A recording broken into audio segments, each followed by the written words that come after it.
The Deep Survey Tug. Patient Ledger had spent 14 months charting a debris field nobody expected to matter, and Quartermaster Issa Wren had stopped expecting anything from it at all. She was 3 days into an argument with the ship's nutrient printer about whether the latest batch of soy paste qualified as edible when the proximity board screamed. Not beeped, screamed. Every panel on the secondary bridge lighting at once, alarms stacking on alarms until the noise blurred into a single continuous tone that made her back teeth ache. Captain Oyeleran. Her voice came out steadier than she felt. You need to see this. Captain Dovo Oyelaran crossed the bridge in 5 strides instead of the usual 10. He was a broad, unhurried man who had spent 19 years finding nothing in the deep black and had built a career on the specific competence of patience. He looked at Wren's display for a long 10 seconds. Run the scan again. She ran it again. The numbers didn't change. 371 mass signatures, arranged with a geometric precision that no debris field had ever produced on its own, sitting inside a fold of space so well hidden that the ledger. Instruments had spent 14 months registering it as background static. Something had bent the local geometry just enough to swallow its own shadow. Send it to the assembly relay, Oyeleran said. Full data package, priority flag. Already sent. Wren didn't look up from her console. I also pinged the nearest fleet contact directly, told them to bring everyone. In 6 years serving under him, she had never once sent an unauthorized transmission. Oyeleran looked at the screaming numbers a while longer and decided he wasn't going to discipline her for this one. The response came back in under 10 minutes, fast, for an assembly that treated haste as a character flaw. Hold position. Do not approach the boundary. A response wing is already inbound. Wren spent the waiting hours doing the thing she did best, refusing to leave a mystery alone. She ran every passive sensor sweep the ledger had, careful never to cross the fold's threshold, and slowly, a shape assembled itself out of noise. The 13 largest signatures weren't drifting. They were locked into a formation with the deliberate symmetry of something built by design and held by discipline, a defensive lattice, patient and exact, that had not slipped in, however long it had been sitting there. Then she found the detail that kept her staring at the readout long after her shift ended. Underneath layers of distortion, faint but unmistakable, heat. Not the slow bleed of dead reactors cooling toward the temperature of space, but active thermal signatures, regular, maintained. Fed. Something in that fold was still drawing power. Something in there was still alive in the way that machines are alive, running, working, waiting for a reason to stop. The response wing arrived 2 days later. 9 ships, a pair of survey cruisers, 1 diplomatic vessel, and Fleet Marshal Tamsin Ucheka aboard the command carrier. Long patience. Her staff already arguing before the docking clamps finished cycling. The historian attached to the wing, a quiet, sharp-eyed man named Felix Adeyemi Voss, spent 40 minutes with the sensor data and went very still in the specific way people go still when they've found something they aren't ready to say out loud. Ucheka made him say it anyway. The hull architecture, he said carefully. The way you handle something that might come apart if you're rough with it. The drive geometry. What I can read through the fold's interference. It matches a species classification buried in our oldest archives. Filed extinct. A historical footnote, 3 lines in a database nobody reads anymore. He looked up. These are human ships, Marshal. And by every dating method I have, they have been sitting inside that fold for 19,000 years. Nobody on the bridge said anything for a long moment. Outside the viewport, in a pocket of bent space that had kept its secret for nearly 200 centuries, 371 warships held a formation they had never once broken. And somewhere inside the largest of them, something that had been waiting even longer than the fleet itself, registered a new contact pattern on its boundary sensors, and, for the first time in 19,000 years, began quietly preparing a welcome. Marshal Ucheka made the call her entire staff argued against, and she made it without raising her voice once. 1 shuttle, 5 people, sidearms only, and those staying holstered. Her tactical chief listed 11 reasons this was reckless. Her diplomatic attaché cited the Assembly's first contact protocols, all 26 articles of them, most of which technically applied and none of which fit. Adeyemi Voss said nothing, because he had already started packing his recording gear before the argument got going. Ucheka let them finish. If they wanted us destroyed, she said, we'd already be gone.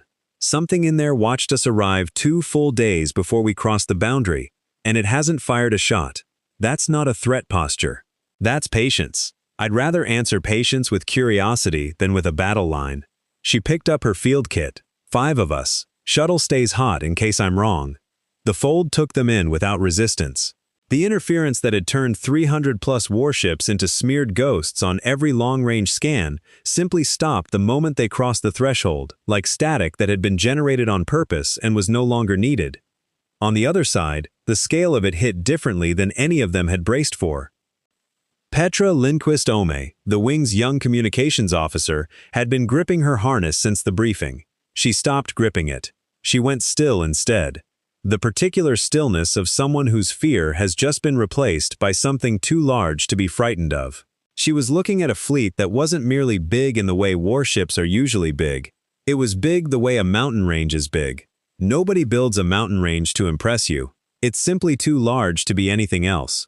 Every hull surface spoke of endurance across timescales that made the word durable feel small. This was a civilization that had looked an extinction-level threat in the face and decided, with total practicality, to simply outlast it. At the formation's heart sat the flagship. Adeyemi Voss measured its length twice because he didn't trust the instrument the first time. 12 kilometers of purposeful, unornamented engineering. The docking port cycled open before anyone requested clearance. That was the moment the shuttle went quiet in a different register. Not awe, but recognition. Something had been watching their approach the entire way in. Something had reached a conclusion about them, and whatever that conclusion was, it had opened the door. Ucheka left one crew member aboard the shuttle and led the rest through the airlock with her hand near her sidearm, but never on it. A deliberate choice. The kind of gesture that matters precisely because it's visible. The corridor beyond was wide, lit in a warm, steady white, and smelled like nothing any of them could name. Old, but not stale. The air recyclers had been running, uninterrupted, for 19,000 years, and the air they produced was cleaner than the recycled air on half the Assembly's own stations. Adeyemi Voss was photographing wall markings before he'd gone 10 steps. Script, real, cataloged, matching archived fragments the Assembly's Linguistics Division had filed under human, pre-extinction. Standing here, in a corridor that had been waiting in the dark for 200 centuries, that label felt like the most wrong 2 words in the entire database. Something's guiding us, murmured Tobias Okafor-Lin, the wing's security lead, nodding at lighting that brightened fractionally down one branching corridor and not the other. I know, Ucheka said. Should we worry? She considered the open door, the clean air, the lights that said, this way. Without saying anything else, it had 19,000 years to make this corridor unfriendly, she said. It didn't. Keep walking. The chair turned slowly, not for effect, not with any theatrical timing, but with the unhurried certainty of someone who had decided to turn it and saw no reason to rush, because patience wasn't a performance for her. It was simply a fact of her character. Fleet Commander Voss-Kestrel looked at them the way a cartographer studies an unfamiliar coastline, reading, cataloging, missing nothing. She appeared to be in her middle years, dark-skinned, hair cropped close and silvered at the temples, eyes a deep, unshallow blue. Her uniform was plain and exact, marked with insignia that made Adeyemi Voss's hand twitch toward his recorder before the rest of him caught up. She sat with the stillness of someone who had not moved without reason in a very long time. Not rigidity, peace. A long, private peace with her own presence. She looked at each of them in turn, then she spoke. The translator was working from 20,000-year-old language samples, bridging gaps, estimating where it had to. The result had rough edges, but the meaning came through with the particular clarity that true things carry regardless of the medium. I am Fleet Commander Adeyemi Voss-Kestrel, she said. Terran Continuity Fleet. Flagship. Long Watch. First Formation. A pause, complete and unhurried. I've been tracking your approach for 2 days. I've been waiting for someone to find us for approximately 19,640 years. She let the number sit in the room undecorated. You took your time, but you're here. Another pause. Sit, there's a great deal to cover. They sat, even Okafor Lin, who made a habit of staying standing in unfamiliar rooms as a matter of professional caution. Ucheka spoke first, as the ranking officer, and because she could see in Adeyemi Voss's face an entire research career's worth of questions that would, left unmanaged, run for a week straight. Commander, what happened to you? Voss-Kestrel was quiet for 3 seconds, not hesitation, calculation, deciding where a story this size should begin. 19,000 years ago, she said, humanity met something it couldn't fight, not because we lacked the will, we had that in abundance. But the numbers were against us, the technology wasn't mature enough, and the thing we faced didn't negotiate. She held Ucheka's eyes. It consumed worlds, whole civilizations, methodically, with a patience that made our worst conflicts look like schoolyard disputes. We modeled direct engagement 100 different ways. Every model said the same thing, unwinnable, at that time. A pause. So we chose something else. She rose and crossed to a wall display, bringing up a star chart 19 millennia old. The galaxy as it had stood before the assembly had finished building itself, and moved through it with the ease of someone navigating her own memory. We didn't die, she said. We hid. Our engineers spent 31 years designing the fold, a pocket large enough to hold a fleet, stable enough to hold it indefinitely. We loaded every ship with what we'd need to survive and eventually rebuild. Geneticists, engineers, teachers, children, a beat, and weapons. Because we knew that whatever we found when we finally came out, we'd need to protect what we'd saved. Mireille Tanaka-Ose, the wing's xenobiologist, asked carefully, "And the thing that drove you in?" "Gone," Voss-Kestrel said. "By our best estimate, gone for roughly 16,000 years. It either burned through this region and kept moving, or it collapsed somewhere beyond our sensors. We don't know which." Her jaw tightened, briefly. Our boundary arrays stopped registering its signature about 31 centuries after we sealed the fold. We've been listening for it ever since. "Waiting for what, exactly?" Ucheka asked. Voss-Kestrel turned from the display and met her eyes with the look of someone who has had a very long time to know precisely what she thinks. "Waiting for someone worth talking to," she said simply. "Someone who would send a single unarmed shuttle, 5 people and a recorder, into a fold holding 371 warships." Something shifted in her expression, not quite a smile, but its ancestor. "That told me everything I needed to know about your people." Her gaze flicked to Ucheka's holstered sidearm, hand nowhere near it. "And your marshal kept the shuttle's engines hot, which tells me she's not naive either." She picked up a data slate. It lit at her touch. 19,000 years of standby ending without complaint. "Now I'll show you the fleet. Try to keep up. This is a very large ship, and I've been waiting a long time to show it to someone." Not because the ship was inefficient, the opposite. Every corridor had been laid out with a clarity of purpose that made the Assembly's own newest vessels feel assembled by committee, which Voss-Kestrel observed once, dryly, in a tone Okafor Lin was already learning to recognize as her particular sense of humor. They mostly had been built by committee, as it turned out. The weapons decks came first. Voss-Kestrel walked them through without apology, because she hadn't built these systems to apologize for them. She'd built them to survive, and the distinction mattered to her. Okafor Lin, 6 years in Assembly defense before his survey posting, stared at the rail cannon specifications for a long 90 seconds and finally said, "These output numbers shouldn't be possible under current Assembly metallurgical limits." "I know," Voss-Kestrel said. "The targeting array cross-references 19 concurrent tracking solutions and self-corrects for relativistic curvature at engagement range." She said it the way you describe something you built and have lived inside for 19,000 years. Factual, almost fond. We knew exactly what we were building toward.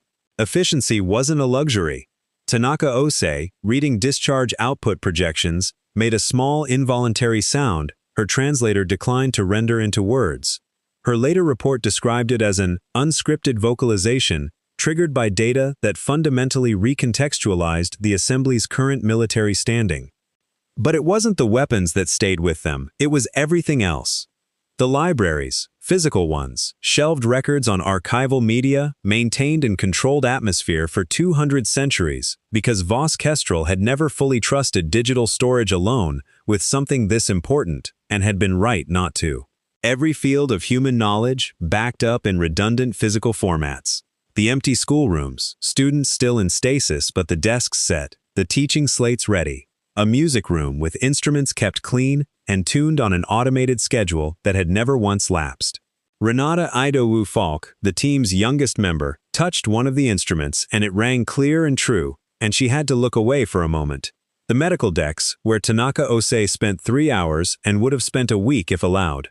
Human medicine, advanced 19,000 years past the point where the Assembly's own historical record even began, refined across 3 decades of pre-entry research and then frozen at the precise moment of its peak.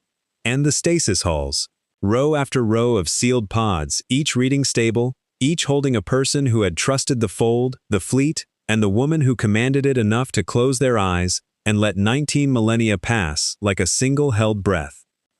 Okafor Lin stood in the flagship's central stasis hall and looked at rows extending past the edge of his sightline and thought about what it meant to be responsible for something like this. Not the weight of command, he understood that. The weight of this?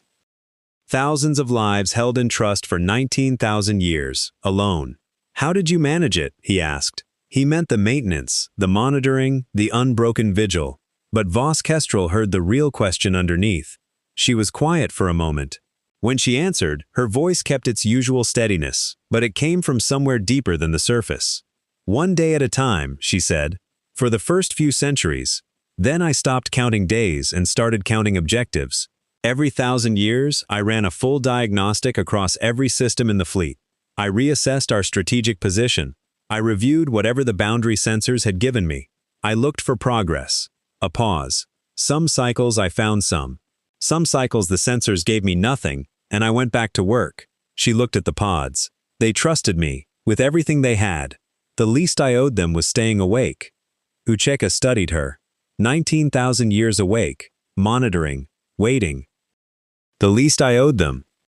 She thought that the Assembly's languages, all of them combined, didn't have a single word that quite covered what Voss-Kestrel was. There were words for courage, for duty, for endurance.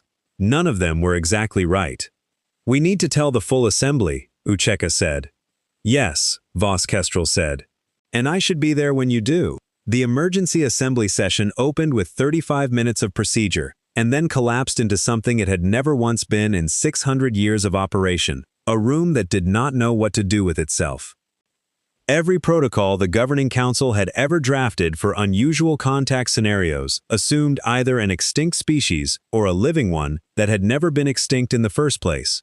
It assumed friendly contact or hostile contact, not both folded into the same hull. It assumed some recognizable spectrum of technological parity.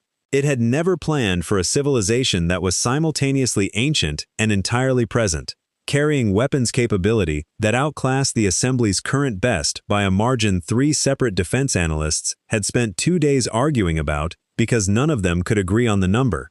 Commander Voss-Kestrel stood beside Marshal Ucheka in the Long Watch's communications hall and faced 14 species delegations arrayed across the holographic display, and said nothing while the room organized itself. She had a quality Ucheka had started thinking of as the long patience. The patience of someone who had already waited longer than anyone in this room could meaningfully imagine, for whom a few minutes of procedural fumbling registered as essentially nothing. The Kethrani delegate spoke first. Naro Veth was the oldest serving official in the Assembly's current government. 31 centuries of institutional memory, slow and deep as bedrock. He studied Voss-Kestrel on the display, with the specific attention of someone consulting records most people in the room didn't know existed. My people kept records of your kind, he said. Our archives describe humans as, the translator worked at his archaic phrasing for a moment. Consequential. That precise word. We never fully understood what our ancestors meant by it. Your ancestors were generous to humans who had nothing to offer back, Voss-Kestrel said. 2 generations before we sealed the fold, there was a refugee crisis on one of our border colonies. Kethrani relief vessels arrived before any human ship could reach them. We didn't forget that. The room shifted. Not dramatically, the assembly was too composed for drama, but in the way a room shifts when something is said that recontextualizes everything that follows.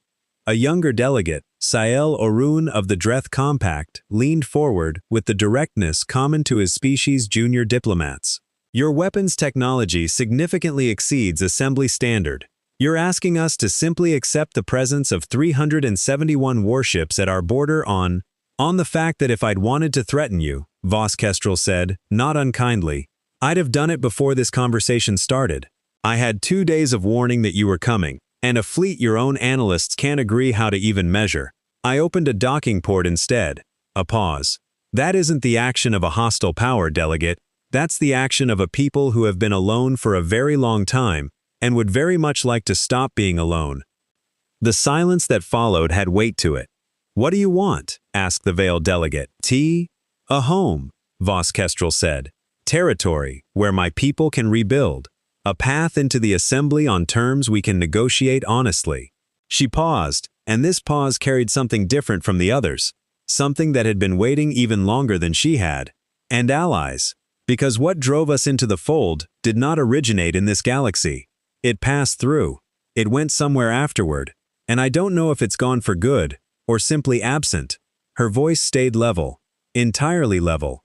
19,000 years of strategic planning has taught me one thing. Civilizations don't prepare for the possibility of something returning by facing it alone. The chamber held its silence for a long while. It was Narrow Veth who finally broke it, speaking slowly in his own language, directed not at the chamber, but at Voss-Kestrel herself. My ancestors wrote that humans were consequential, he said. I think what they meant was that wherever humans are present, things do not stay the same. Voss-Kestrel held his gaze. No, she said, they don't. The revival protocol took 7 months. Voss-Kestrel had drafted it across 2 separate centuries, discarded 38 earlier versions, and settled on a final plan that weighed medical precision against something she considered equally critical: dignity. You don't wake someone from a 19,000-year sleep and hand them a political briefing.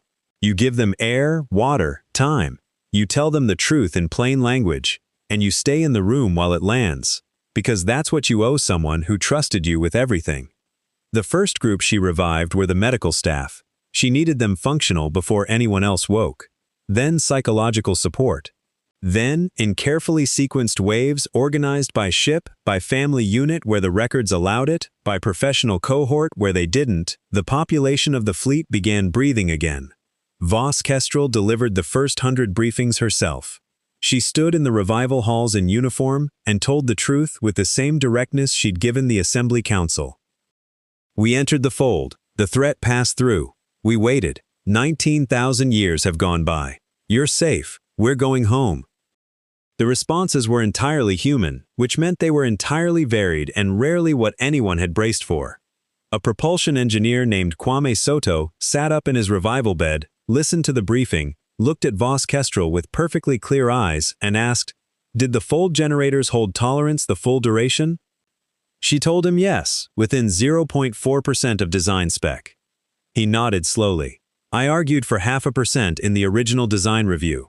Guess I was being conservative. He looked at the ceiling for a moment. 19,000 years, you said? Yes. All right. He swung his legs over the bed's edge. Where do you need me first? Not everyone was Kwame Soto. Some sat in silence for hours. Some asked immediately after people who hadn't survived the stasis centuries. Pod failures over 200 centuries were inevitable, however rare, and Voss-Kestrel kept records on everyone and delivered every name herself, without flinching. There was a woman named Adaora who had lost her son to a pod failure in the 4th century of the Vigil and had never known, because you don't wake someone to deliver that kind of news. Voss-Kestrel sat with her for 3 hours in the revival ward, held her hand, and neither of them said very much at all. The assembly observers granted access watched all of it. They had arrived expecting something mythic, ancient, inscrutable, a civilization out of time, requiring careful handling and special protocol. Instead, they found humans almost aggressively relatable, which several of them admitted later had unsettled them more than true strangeness would have. Adeyemi Voss, who had stayed with the fleet throughout, documented everything with the focused energy of a man handed his life's work and told he had unlimited time to do it. He grew close with Hollis Brant Esme, an elderly fleet historian, small and sharp-minded, who had spent his stasis years, as far as anyone could tell, continuing to think, and who woke owing 13,000 years of historical catch-up and approached the gap with the intensity of a man who had never accepted that time runs out. Brant Esme read the entire available assembly historical record in 9 days. Then he sent Adeyemi Voss a 16-page document of observations, critiques, and pointed questions. Adeyemi Voss read it with growing admiration and increasing personal discomfort because several of the questions concerned practices the assembly had followed unexamined for centuries, and now he couldn't stop questioning them either. He forwarded it to the assembly's academic council. They didn't respond for 3 weeks. When they finally did, their reply contained the phrase, "We may need to revisit several foundational assumptions," along with a request for a follow-up session. Adeyemi Voss showed the reply to Brant Esme. Brant Esme said 3 weeks was actually quite fast for an institution beginning to question its own foundations, and that he was cautiously optimistic. About the assembly? About the conversation, Brant Esme said, with the particular cheerfulness of a man who had spent 20,000 years thinking and had finally found someone willing to argue back. 8 months after first contact, Voss-Kestrel sent a message to her own family. She hadn't sent many personal messages since the discovery.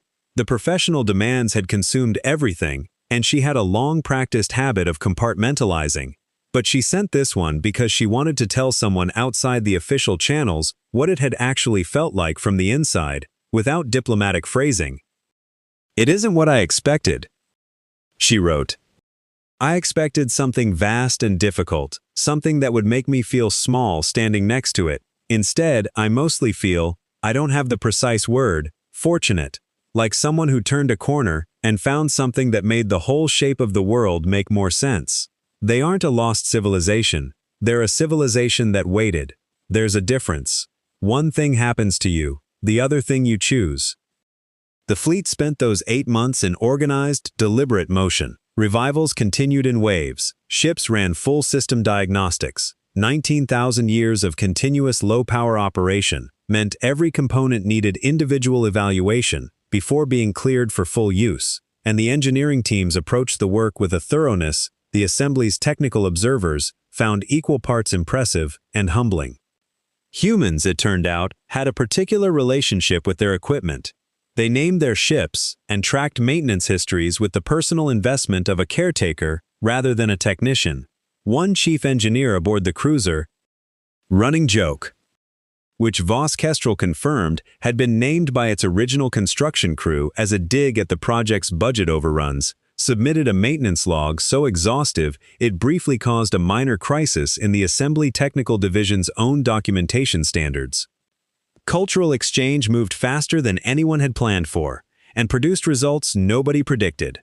Assembly music, played for human audiences for the first time, generated strong and split reactions. Some listeners found it beautiful in an almost otherworldly way. Others found it physically uncomfortable. One young man who had apparently been the fleet's most enthusiastic amateur musician before entry spent 3 straight days listening to nothing else, then emerged to announce he'd been thinking about harmonic structure wrong his entire life and was furious about discovering it this late. Human music, played for assembly listeners, had the opposite effect. Dense, layered, demanding work from analytical frameworks built for something else entirely. The fleet's last surviving practitioner of a particular vocal tradition gave a full performance for a mixed-species audience, and when she finished, the silence afterward had the specific texture of something ending that nobody wanted to end. Nero Veth, attending by relay, stayed quiet so long his aide checked whether he was still responsive. He was, as it turned out, simply thinking. He sent Voss-Kestrel a message the following day, brief, in archaic Kathrani, which the translator rendered approximately as, "My ancestors were right. You are consequential. I'm glad you waited until we were worth finding." Voss-Kestrel read it twice. She filed it in an archive she'd kept for 19,000 years, a private collection of things worth keeping, the record of a vigil measured in small, hard-won treasures. She hadn't added anything to it in centuries. There had been nothing new to add. It had gotten very cold near the end of the waiting, not in temperature, in the other sense. She filed the message and went back to work, because her people needed her, and she didn't stop. The fleet emerged on a Tuesday. Later, when the historians and archivists argued over how to frame the day, what language, what register, how much ceremony the moment deserved, someone eventually pointed out that Voss-Kestrel herself had logged it without preamble, beginning simply, "Tuesday, we came out." She was the kind of person who would log it exactly that way. She'd never confused significance with display. The emergence ran across 3 days, vessel by vessel, the formation reassembling in open space with the same deliberate geometry it had held inside the fold for 19 millennia. The assembly's observation fleet had swelled. Word travels fast and unstoppably when it's genuinely historic, and ships from a dozen member worlds gathered at a respectful distance, crews watching screens and open channels and each other's faces as the fleet came through. It came through together, in formation, with the massive, unhurried patience of something that hadn't rushed in 200 centuries and wasn't about to start now. The long watch led them, 12 kilometers of human engineering catching starlight for the first time in 19,000 years. Voss-Kestrel stood on the bridge. She wasn't thinking about history, or legacy, or the dozen strategic assessments still waiting for her signature, or the years of negotiation still ahead, or the political architecture of reintegration that would occupy the rest of her active career, and probably most of what came after that. She wasn't thinking about Silor Rune's 11 formal objections or Brant Esme's ongoing one-man campaign to re-educate the entire assembly academic establishment. She was thinking about the stars. They were different from the stars she remembered. Stellar drift is real and patient, and 19,000 years is enough time to rearrange a sky in ways too subtle to describe dramatically and too real to ignore. She was in the same galaxy she'd left. The sky belonged to a different age of it. She'd known, intellectually, that this would be true for the entire length of her vigil. Standing inside it now was different from having known it. Ucheka came to stand beside her. She'd taken to standing near Voss-Kestrel the way people stand near lighthouses. Not because the lighthouse needs the company, but because the quality of its light is different up close. "How does it feel?" Ucheka asked. Voss-Kestrel looked at the stars a moment longer before answering. "Like finishing a sentence," she said, "that I started a very long time ago." Below and around them, the fleet settled into open space. On every ship, at very nearly the same moment, people were looking out viewports for the first time in 19,000 years. Some for the first time in their lives at all. The children and grandchildren of the children who had entered the fold, born into stasis, waking into a history that was entirely theirs, even though none of it had happened while they were alive. They looked out at a galaxy their grandparents had left behind, and which they were now inheriting, and they did exactly what humans do when handed something enormous. They immediately and energetically began making plans for what to do with it. Adeyemi Voss, watching from the observation deck of the survey cruiser still docked at the flagship, wrote in his field journal, "I have spent my career studying dead civilizations. I understand now that I was doing it to learn how to recognize, when I finally found one, a civilization that refused to die. I don't think I was adequately prepared for this. I don't think preparation was possible. I'm grateful I was here for it anyway." The assembly hadn't settled all its decisions. Integration would take years. The territorial negotiations were genuinely difficult. The weapons question had its own dedicated working group that met 4 times a week and showed no signs of stopping. There were delegations still frightened, delegations cautiously excited, and one delegation, mostly Kethrani, that had landed somewhere richer and harder to name, something closer to recognition. None of that was resolved. All of it was real. Voss-Kestrel knew it, and she was ready for it in the way you prepare for things that matter, not by erasing their difficulty, but by deciding the difficulty was something you could live with.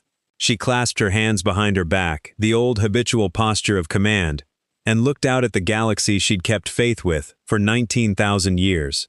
"They'll be fine," she said quietly. Not to Ucheka, exactly. To the fleet, to the stars, to the fold that had held all of them this long, and had finally, at last, let go. Then she turned from the viewport, picked up her data slate, and went back to work, because there were 19,000 years of distance left to close, a civilization to rebuild, and roughly 371 warships that needed their post-emergence diagnostics reviewed by end of day. And Voss-Kestrel had learned a long time ago that significance takes care of itself. What needs a person's attention is always the next thing. It was Renata Idowu-Falk, 3 weeks into the integration work, who found the discrepancy nobody had been looking for. She was cataloging the long watch. Boundary sensor archive, routine work, the kind of task junior staff inherit because senior staff have 100 more urgent things. When she noticed that the array's final readings, the ones logged just before the 16,000-year silence began, didn't show a threat signature fading out. They showed it turning, deliberately, away from the fold, not retreating, redirecting. She brought it to Voss-Kestrel, half expecting to be told it was a known anomaly, already filed, nothing to worry about. Voss-Kestrel read the data twice, the way she read anything that mattered. Then she was quiet for longer than Idowu-Falk had ever seen her go quiet, even accounting for 19,000 years of practice at stillness. It didn't collapse, Voss-Kestrel said finally, and it didn't burn through and keep moving at random. She set the slate down with great care, the way you set down something you'd rather throw. It found something else worth its attention, something it judged a higher priority than a fold it could no longer detect. Do we know what direction it went? Voss-Kestrel was already pulling up the old star chart, the one 19,000 years out of date, overlaying it against current positions with the ease of someone who had run this exact exercise in her head more times than she could count, just in case. Not yet, she said, but I intend to find out before I tell the assembly. There's nothing left to worry about. She looked up, and for the first time since the revival halls, something in her expression wasn't patience at all. It was the particular focus of a soldier who has just learned the war she thought she'd survived may not be entirely over. Get me Marshal Ucheka. We need to talk about that working group on weapons capability, and whether 4 meetings a week is still enough. That's the full story. Original characters, original fleet name and command structure. The Terran continuity fleet under Voss-Kestrel rather than a single ship commander pairing copied from the source. And a new ending beat, the sensor discrepancy hook, instead of mirroring the original's closing image, line for line.